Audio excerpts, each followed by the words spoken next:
Chapter 4 air around us का ये third part है। इससे पहले हमने इसका फर्स्ट पार्ट और सेकंड पार्ट कर लिया है। सभी पार्ट्स आपको वीडियो की डिस्क्रिप्शन में और प्लेलिस्ट में मिल जाएंगे, तो आप एक बार वीडियो की डिस्क्रिप्शन और प्लेलिस्ट को ज़रूर चेक कर लें। वीडियो आपने कंप्लीट देखना है और कमेंट करके बताना है कि आपको वीडियो कैसा लगा।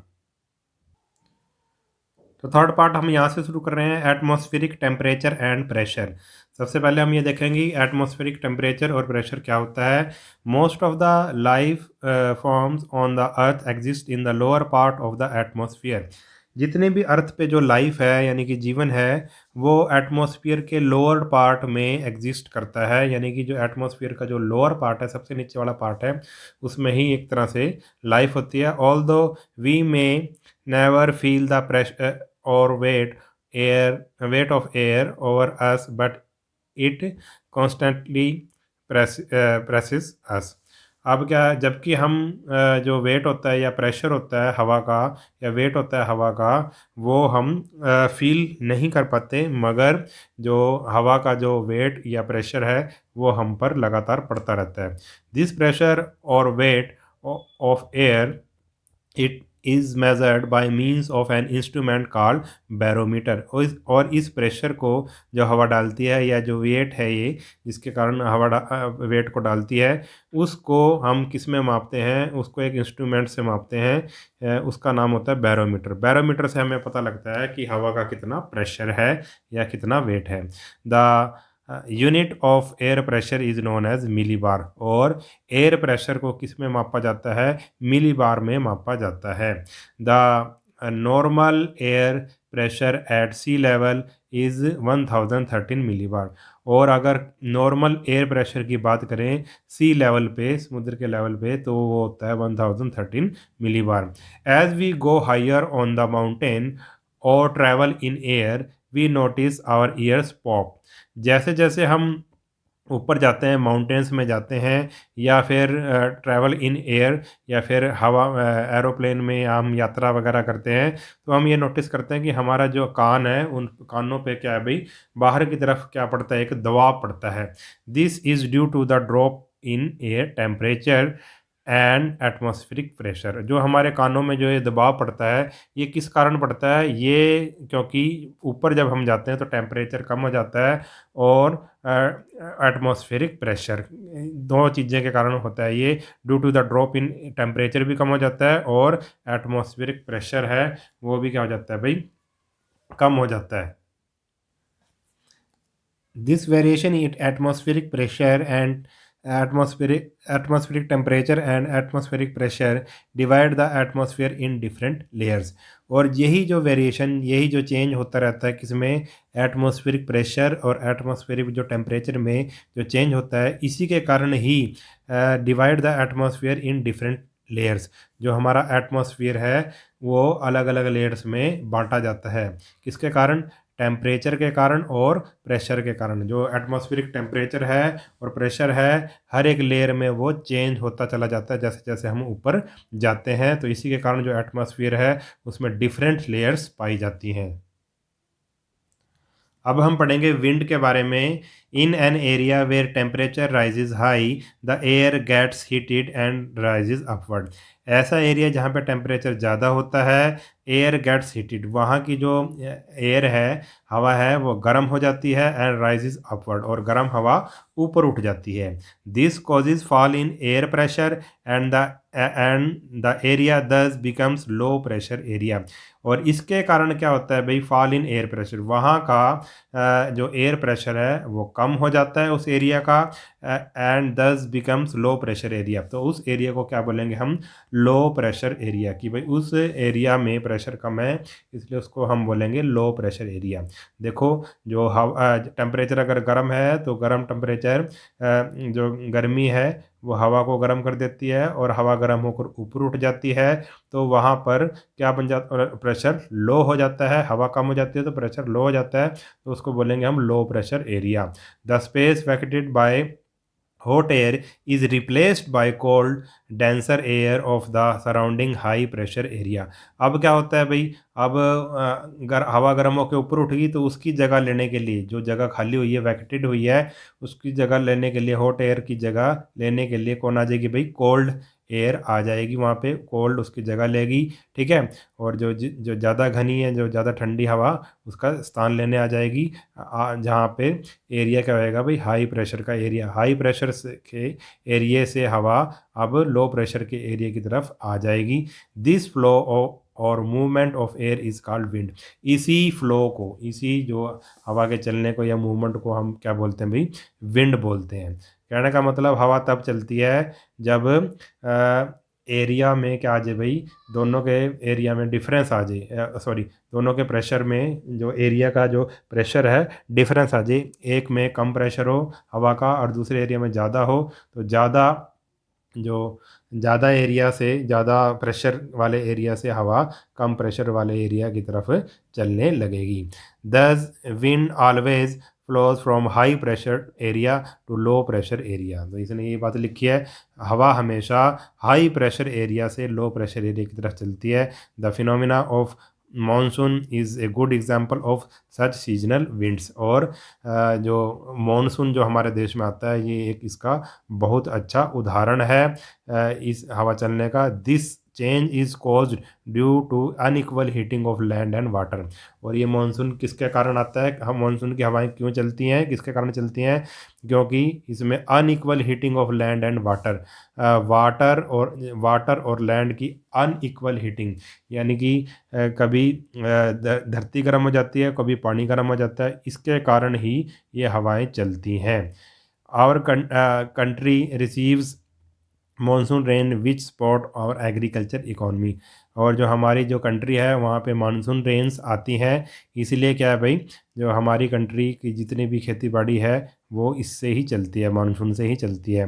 दस our country is very much dependent on the monsoonal rain. और जो हमारी जो कंट्री है वो काफ़ी हद तक मानसून रेन पे डिपेंड करती है। अब थोड़ा सा मैं बता देता हूँ कि मानसून रेन, जो मानसून रेनफॉल कैसे होती है, हवाएं कैसे चलती है मानसून की। देखो, ये हमारा मान लो ये ज़मीन वाला एरिया है और ये समुद्र है। ज़मीन वाला एरिया क्या होता है भाई, सूरज की गर्मी से ज़्यादा गर्म हो जाता है, और यहाँ पे क्या है भाई, और ये क्या है, पानी है, ठीक है। तो यहाँ पे जब ज़्यादा गर्म हो जाएगी, ज़मीन ज़्यादा गर्म हो जाएगी, तो हवा गर्म होकर ऊपर उठ जाएगी, और ये समुद्र का जो पानी है यहाँ पे क्या है, ठंडा है। तो ठंडी हवा, यानी कि यहाँ पे ज़्यादा प्रेशर है और यहाँ पे कम प्रेशर है, तो ज़्यादा प्रेशर से कम प्रेशर की तरफ क्या चलेगी भाई, हवा चलनी शुरू हो जाएगी, मानसून की हवाएं चलनी शुरू हो जाएगी, और उसके कारण क्या होती है, फिर बारिश होती है। आगे क्या है, डू यू नो में क्या है, atmospheric temperature and pressure are opposite to each other at earth surface. जो अर्थ का जो सरफेस होता है वहाँ पे जो एटमॉस्फेरिक टेम्परेचर है और जो प्रेशर है वो एक दूसरे के अपोजिट होते हैं। कैसे, higher the temperature lower is the pressure. अगर अर्थ के सरफेस की बात हो रही है, ऊपर नहीं बात हो रही, अर्थ के सरफेस की बात हो रही है सिर्फ, अगर अर्थ का जो higher temperature, lower is the air pressure. अगर जो अर्थ पे, जो सरफेस पे अगर टेम्परेचर ज़्यादा होगा तो प्रेशर क्या होगा, लो हो जाएगा, ठीक है। Lower is the air pressure, और प्रेशर अगर आप कहें ज़्यादा है तो टेम्परेचर कम हो जाएगा, ठीक है। तो एक दूसरे के क्या है, ये अपोजिट है। आगे है मैकेनिज्म ऑफ रेनफॉल। रेनफॉल कैसे होती है इसके बारे में हम पढ़ेंगे। As the hot air rises it reaches high in the atmosphere where it cools down due to the presence of low temperature there. और हवा जब गर्म होती है तो ये ऊपर उठती है एटमॉस्फेयर में और ऊपर चली जाती है, और ऊपर जाकर ये ठंडी हो जाती है, क्योंकि जो ऊपर का जो टेम्परेचर है वो क्या होता है, कम होता है। Thus, the water present in the form of water vapor condenses into tiny droplet of water और क्रिस्टल ऑफ आइस। इसलिए जो हवा के, जो ये हवा ऊपर उठती है उसके साथ वाटर वेपर होते हैं, और वो ठंडा होने पर क्या, या तो बूंदों में, छोटी छोटी बूंदों में, या फिर पानी की बूंदों में, या फिर क्रिस्टल ऑफ आइस में चेंज हो जाते हैं, छोटी छोटी बर्फ़ की उसमें चेंज हो जाते हैं। ये in due course of time these tiny particle join together and form cloud. और समय बीतने के साथ साथ ये जो छोटे पार्टिकल होते हैं, छोटे छोटे जो पार्टिकल होते हैं, ये एक दूसरे के साथ मिलकर क्या बनाते हैं, बादल बनाते हैं। ड्यू टू फर्दर कूलिंग, और जब ठंडा होता है, these tiny condensed droplet join and form large droplet. ये छोटी छोटी जो बूंदें हैं फिर और आपस में मिलकर और बड़ी बूंदें बन जाती हैं। In the course of time these droplet becomes so heavy that the air can not hold them. और टाइम बीतने के साथ साथ ये जो ड्रॉपलेट्स हैं, ये जो बूंदें हैं, ये इतनी भारी हो जाती हैं पानी के कारण कि अब हवा उनको होल्ड नहीं कर सकती और बारिश होनी शुरू हो जाती है। Hence they fall down as rainfall और snowfall depending upon the atmospheric temperature of the region. इसलिए उसके बाद जब भारी हो जाती है ज़्यादा ही, तो अब वो या तो बारिश के रूप में या स्नोफॉल के रूप में वो एटमॉस्फेरिक से अब मतलब एक तरह से बारिश होनी या बर्फ़ स्नोफॉल होनी शुरू हो जाती है। जैसा उस का टेम्परेचर, जैसा उस क्षेत्र का टेम्परेचर होएगा उसी के अनुसार। अगर ज़्यादा ठंडा है तो स्नोफॉल हो जाती है, ठीक है। अगर थोड़ा सा कम ठंडा है तो फिर क्या होती है भाई, रेनफॉल होती है। The rainfall is very important to all of us as it brings water to the earth, which is essential for the survival of all kind of life on it। जो रेनफॉल होती है वो बहुत ही important होती है, क्योंकि वो इसके रेनफॉल के कारण ही, बारिश के कारण ही अर्थ पे नीचे क्या आता है भाई, पानी आता है। और वो ये जो पानी होता है, बारिश का पानी, ये survival of all kind of life on it. इस पे लाइफ जितनी भी पृथ्वी पर जीवन है, ये इसी पानी के कारण सर्वाइव करता है। When the rainfall is scarce और very low it causes drought. जब रेनफॉल, बारिश बहुत कम होती है, ठीक है, तो क्या होता है भाई, इसके कारण सूखा पड़ जाता है। सूखा पड़ जाता है यानी कि कुछ भी फिर पेड़ पौधे नहीं होते। On the other hand excessive rainfall causes flood. और अगर हद से ज़्यादा बारिश हो जाए तो उसको फ्लड कहते हैं, बाढ़ आ जाती है फिर। अब डू यू नो में क्या है, the rainfall can be measured with the help of an instrument called rain goes. जो रेनफॉल कितनी हुई है, अगर उसको हमने मापना है तो उसके लिए एक इंस्ट्रूमेंट है, उसको हम रेन गोज बोलते हैं। The unit of measuring rainfall is centimetre और मिलीमीटर। और जो रेनफॉल है, जो बारिश होती है, उसको हम किस में मापते हैं, या तो सेंटीमीटर में बताते हैं या फिर मिलीमीटर में। ऐसे बताते हैं कि भाई कितनी बारिश हुई, कितने सेंटीमीटर बारिश हुई, तो या फिर कितने मिलीमीटर बारिश हुई। जैसे ये देखो रेन गॉज बना रखा है, देखो ये एक डब्बा सा है, ठीक है। अब बारिश की बूंदें इसमें, जब बारिश होगी, जैसे खुले मैदान में बारिश होगी तो इसमें बूंदें ऐसे टप टप गिरेंगी और ये इसमें ये गिलास भरता चला जाएगा। और जितनी ऊंचाई पे ये गिलास भरा, जैसे मान लो यहाँ से लेके यहाँ तक भर जाता है, मान लो यहाँ से लेके यहाँ तक 10 सेंटीमीटर है, तो हम कहेंगे कि भी उस दिन 10 सेंटीमीटर बारिश हुई, ठीक है। या फिर 20 सेंटीमीटर बारिश हुई या 30 सेंटीमीटर बारिश हुई, ठीक है। इसमें जितना पानी की ऊंचाई होएगी उसको माप लिया जाता है। इसी को रेन गॉज बोलते हैं, ये जो इंस्ट्रूमेंट है। अब आगे है मॉनिटरिंग वेदर कंडीशनिंग। हम वेदर कंडीशनिंग यानी कि जो मौसम को कैसे मॉनिटर करते हैं उसके बारे में थोड़ा पढ़ लेते हैं। It is important to know that weather refer to the state of atmosphere that include its temperature, pressure and humidity for a specific place and for a short period of time. और ये जानना हमारे लिए आवश्यक है कि जो weather है, वेदर का मतलब क्या है, ये स्टेट ऑफ एटमॉस्फेयर की उस टाइम मतलब एटमॉस्फेयर की एक ये स्टेट है जिसमें क्या क्या आता है, टेम्परेचर आता है, प्रेशर आता है, ह्यूमिडिटी आता है, फॉर ए स्पेसिफिक प्लेस, एक स्पेशल कोई एरिया होता है, उस वहाँ के वेदर की बात हम कर रहे हैं, for a short time of period. और इसका शॉर्ट टाइम ऑफ पीरियड की हम बात कर रहे हैं, तो उसको हम वेदर कहते हैं। वेदर में क्या क्या चीज़ें आ जाती हैं, उस जगह का टेम्परेचर आ जाता है, प्रेशर आ जाता है, ह्यूमिडिटी आ जाती है किसी स्पेशल जगह की, ठीक है, थोड़े समय के लिए। और ये शॉर्ट टाइम ऑफ पीरियड होता है, उसको वेदर बोलते हैं। वेदर में change in different places of the same city और locality.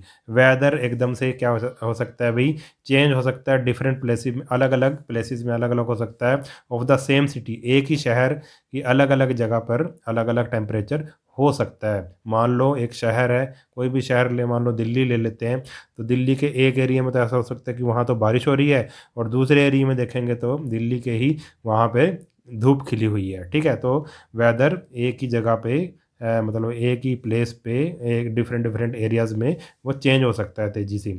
On the other hand climate refer to the state of the atmospheric condition that include temperature, rainfall, pressure over a long period of time and covers a large area. और जो climate होता है, climate का क्या मतलब है, इसमें भी हम एटमॉस्फेरिक कंडीशन देखेंगे, वहाँ का टेम्परेचर देखेंगे, रेनफॉल देखेंगे, प्रेशर देखेंगे, मगर एक लॉन्ग टाइम ऑफ पीरियड के लिए, लंबे समय के लिए देखेंगे इसमें। और इसका जो एरिया होगा वो भी बहुत ज़्यादा होगा। तो ठीक है। तो ये वेदर और क्लाइमेट में फ़र्क है। क्लाइमेट है तो वही चीज़ें, दोनों चीज़ें, इसमें भी टेम्परेचर है, इसमें भी है प्रेशर, ह्यूमिडिटी, ठीक है, सेम है, मगर इसका शॉर्ट टाइम के लिए और छोटे एरिया के लिए होता है, और क्लाइमेट का लॉन्ग टाइम के लिए होता है और बड़े एरिया में होता है। Climate of India is monsoonal. जैसे कि जो क्लाइमेट ऑफ इंडिया, अगर अगर इंडिया के क्लाइमेट की बात करें, कोई हमसे पूछे तो इंडिया का क्लाइमेट कैसा है, तो हम बोलेंगे उसका मॉनसूनल है, यानी कि यहाँ पे मॉनसून वाला क्लाइमेट है।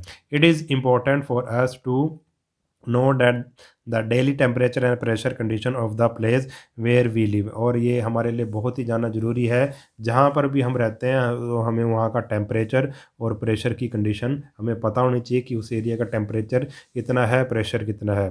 Further when we travel to any distance place we should know these variable to prepare ourself for a particular weather condition. और इससे आगे जब हम ट्रैवल करते हैं, कहीं दूर जाते हैं, तो हमें पता होना चाहिए, we should know variable to prepare our self for a particular weather condition. हमें अपने आप को, हमें इन वेदर के बारे में पता होना चाहिए ताकि हम अपने आप को वेदर कंडीशन के हिसाब से तैयार कर सकें। For our benefit the weather report are given daily in the newspaper, radio and television। और हमारे फ़ायदे के लिए वेदर जो रिपोर्ट है, मौसम की जो जानकारी है, वो हर रोज़ अखबारों में, रेडियो में और टेलीविज़न में आती है। It includes all information regarding atmospheric conditions like forecast of temperature, humidity, rainfall, wind velocity, sunrise and sunset. और इस जो मौसम की जानकारी है, इसमें क्या क्या बातें आती हैं, जो भी एटमॉस्फेरिक कंडीशन है, जैसे कि टेम्परेचर, ह्यूमिडिटी, रेनफॉल, हवा की वेलोसिटी कितनी है, सनराइज़ कब होगा, सनसेट कब होगा, इसमें ऐसी बातों को शामिल किया जाता है। These are useful to all of us in different ways that we should make it our habit to read the weather report on daily basis। और ये हमारे लिए बहुत ही यूज़फुल होगा अगर हम अपनी ये आदत बना लें कि हम रोज़ जो वेदर रिपोर्ट को डेली बेसिस पे देखें, ठीक है। इससे हमें बहुत ज़्यादा लाभ हो सकता है। तो ये चैप्टर हमारा हो गया कंप्लीट। अगर वीडियो आपको अच्छा लगा है तो चैनल को सब्सक्राइब कर लेना और वीडियो को अपने सभी दोस्तों के साथ शेयर ज़रूर कर देना। मिलते हैं नेक्स्ट वीडियो में, तब तक के लिए नमस्कार।